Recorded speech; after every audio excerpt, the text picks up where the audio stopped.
Hey, what up, guys? So, just coming to you this morning with the knockout of the year. Gonna break down the best knockouts of 2018. There were some really good ones.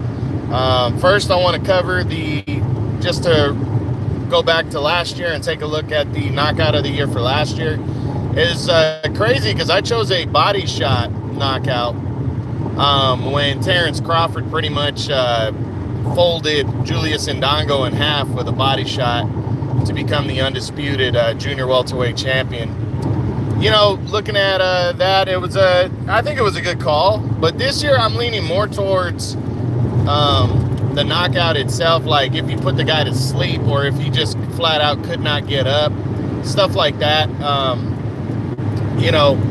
Is part of the criteria. But you know, the level of the fight is also a big deal. You know, you can't just throw like a Danny Garcia and Rod Salka a few years ago type fight in there and go, oh wow, what a great knockout. You know, that was a total mismatch. It's got to be a decent matchup. It's got to be for something, title fights, or a top contender fight. And but we're seeing the last 2 years some really big knockouts and big fights, and especially in the bigger divisions like heavyweight, cruiserweight, light heavyweight. You're seeing a lot better knockouts than we used to see, and it's an exciting time right now. So we're gonna break down the non-finalists by division, and then we're gonna take the top 5 knockouts of 2018 that I picked. And this was a really hard decision to decide on our subject, the knockouts. So let's start with 122 and super bantamweight. The knockout of the year in that division was Isaac Dogbay's 11th round knockout of Jesse Michael to win the WBO title. It was a really good fight too. It was close to winning fight of the year for this division, but these two guys went back and forth. Dogbay came in kind of an unknown, undefeated fighter. Jesse Michaeleno was pretty much the default number 1 fighter in the division, with Rigondeaux not fighting ever. So, going in, a lot of people thought Jesse was going to win this one, and Dogbay just grinded it out. He got put down early, came back, he wore down Michaeleno, and then stopped him in the 11th. So it was a pretty big deal, pretty good knockout. Go check that one out. 126, I'm sorry, featherweight. The knockout of the year in that division, I picked Nayim Bayer KO's Oscar Escandon. There wasn't a lot of knockouts and good ones at that actually mattered and meant something. So I went with this new guy, Nayim Bayer. Had a pretty good knockout of Oscar Escandon, who's former world title challenger. He fought Gary Russell the year before in 2017, got stopped in 7 rounds. This guy knocked Escandon out in only 3 rounds. He's a pretty solid fighter on the rise, kind of a prospect right now. So that one was a pretty good knockout. Go check it out. 130, the knockout of the year. I'm going with Miguel Berchelt's 9th round TKO of Roman. He just broke down Rahman, beat him up, and ended up stopping him at the end. So it was a pretty good knockout too. Knockout of the year 135 was actually Vasily Lomachenko's 10th round knockout. Or actually, no, that's a finalist. I'm sorry. 140, Regis Prograis' 2nd round TKO, Julius Indongo. Prograis was kind of coming out of nowhere. He was supposed to fight Victor Postol. It was for an interim championship to get in line for a world title shot. And then Indongo stepped in on about 3 weeks' notice. And really, I thought this meant bad news for Prograis, because Prograis hadn't really beaten anybody at the time. And Indongo, yes, was coming off that knockout loss to Crawford, but that was Terrence Crawford, one of the pound-for-pound best fighters in the world. So I thought this was an advantage for Indongo, and Prograis just went in there and destroyed him in only 2 rounds. He put him down 3 times, and yeah, that was all she wrote. So that was a pretty good knockout. It really put Prograis on the map. So pretty big deal fight right there. Knockout of the year at 147 welterweight. That goes to Danny Garcia for his knockout of Brandon Rios. This one was a good action-packed fight. I was surprised that Rios was giving Garcia such a good fight. But Danny was winning. And then in the ninth, his money punch is normally his left hook, but in the ninth round, he threw an overhand right that landed flush and put Rios down hard. And the referee ended up stopping the fight after Rios got up because he just didn't have the legs. And it was a pretty damn good knockout right there by Danny over a solid name. No surprise that he beat him, but solid name fighter like Brandon Rios.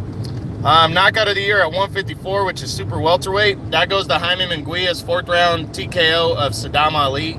Coming into this fight, Munguia was on short notice, had taken the fight, and was looking like, Ali, who's coming off the win over Miguel Cotto.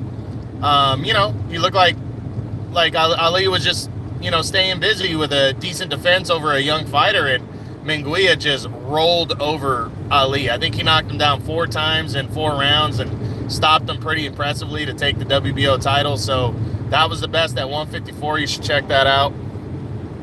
160's knockout of the year. This one almost made it as a finalist. It was David Lemieux's 1st round knockout of Gary O'Sullivan. This was a big fight right here in terms of moving up the middleweight scale for contenders. Gary O'Sullivan was right at the tail end of the top 10 right there and was trying to get in line for a shot at Triple G or Canelo, fighting on one of the cards here. And David Lemieux just went in there and bull rushed him in only 1 round. I mean, he just fucking cracked this guy. 1st round knockout, big time win for the former champ. And that one really, really good knockout. You should go check that out. That was on the Canelo Triple G undercard when they fought in their rematch. Okay, so the knockout of the year, I believe everything else was finalists. So yeah, so let's go take a look now at the top 5. The top 5 knockouts of the year. And I think I had a top 6 tied. 2-way tie for 5th here. First up, I'm going with Callum Smith's 7th round knockout of George Groves to win the WBA Super Championship at 168. And to win the World Boxing Super Series for the super middleweights. This was a big fight. These guys were the top 2 seeds going in. And at the time of the knockout, it was a pretty even fight. It was in the 7th round, and the fight was pretty even. It was about 3-3. You could have said 4-2 in favor of Smith.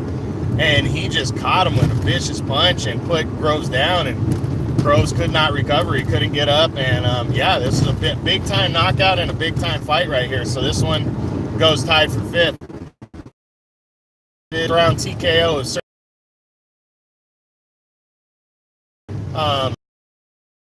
that's pretty much the whole time. But Kovalev seemed like he was taking the, and he was ahead on the cards, and he was outworking Alvarez. And Alvarez caught him with a wicked overhand right and put him down hard. He knocked him down 2 more times and tore it after the 3rd one. But Kovalev got dropped hard all 3 times, and it was a pretty impressive knockout right here in a big fight. Number 4 for knockout of the year goes to Vasily Lomachenko's 10th round TKO of Jorge Linares. We've talked about it. Lomachenko had injured his shoulder earlier in the fight, and he'd also been knocked down in the 6th round, and he had come back really strong, closing the fight out. And he landed just a wicked left to looked like the rib cage or liver of Linares. And Linares, it took him a second, and then he just crumpled. He went down, could not recover from that, and Lomachenko won the lightweight title. This was a big-time fight, too. So, pretty impressive performance by him. That's the number 3 knockout of the year. You should definitely go back and look at the replay on that. Okay, number 3 for knockout of the year. I'm going with Alexander Votsik's 11th round knockout of Adonis Superman Stevenson. This was a big time fight right here, going in, and the way he knocked out Stevenson and Stevenson fell through the ropes at the end was just, it was pretty brutal. You know what happened to Stevenson after he ended up going into a coma, which he's out of now, thankfully. But it was a pretty brutal knockout right here. He just kept coming. Stevenson just looked gassed, and like he couldn't hang on anymore, and that straight right hand just landed flush, and Stevenson just went right through the rope. So pretty brutal knockout. It was one of the best of the year. Alexander Vojcik. Now, there's two that I missed. I'm sorry, I skipped over the cruiserweight division. That one was pretty much a tie. Go back and check them out. Both really good knockouts. Was Alexander Usyk's 8th round TKO with Tony Bellew to retain the undisputed cruiserweight title. Put him down really hard with the straight left. And then Murat Gassiev's 12th round TKO of Junior Dorticos in the World Boxing Super Series semifinals to unified titles. He knocked Dorticos down and put him through the ropes to finish the fight. So that was a pretty good knockout too. Now back to the top 5. We're at number 2 now for knockout of the year. And that goes to Deontay Wilder's 10th round knockout of Luis Ortiz. This is a good ass fight right here. It was going back and forth, and he just landed that, I believe it was an uppercut. And Ortiz went down hard to his knees and was just done, and the ref stopped the fight. So pretty good knockout there. But the knockout of the year, some might argue this one, but I think it's pretty clear. It's Dillian Whyte's 11th round knockout of Derek Chisora, which is right here at the tail end of December. This fight was a rematch in the heavyweight division, and the winner was pretty much a shoe-in to face off against Anthony Joshua in April. And it was a really good fight going in, and a fight that I thought Dillian Whyte was going to win convincingly. Chisora was ahead on a couple scorecards, and it was a really good back and forth, all action heavyweight fight. These guys are trading big shots, and on a break, Dillian Whyte just threw a wicked and perfectly timed left hook and dropped Chisora and knocked him out cold. I mean, Chisora was out, and that in a big fight, I was really focusing more on laying you completely out, and dude, he had no conscience, he was out. And that was impressive. So big time knockout right there. You got to go check that one out. And the heavyweights, they're coming back with their knockouts and their finishes, and I'm really happy about that. So that's it for knockout of the year. Later today, I will come back with the contenders win of the year, and our non-title win of the year. Basically, what that is the guys that are that won fights that weren't title fights. They were big time matchups between guys just trying to move up the ladder and get themselves in line for title shots. So that's it, guys. I hope you enjoyed this, and I will see you later. All right, bye.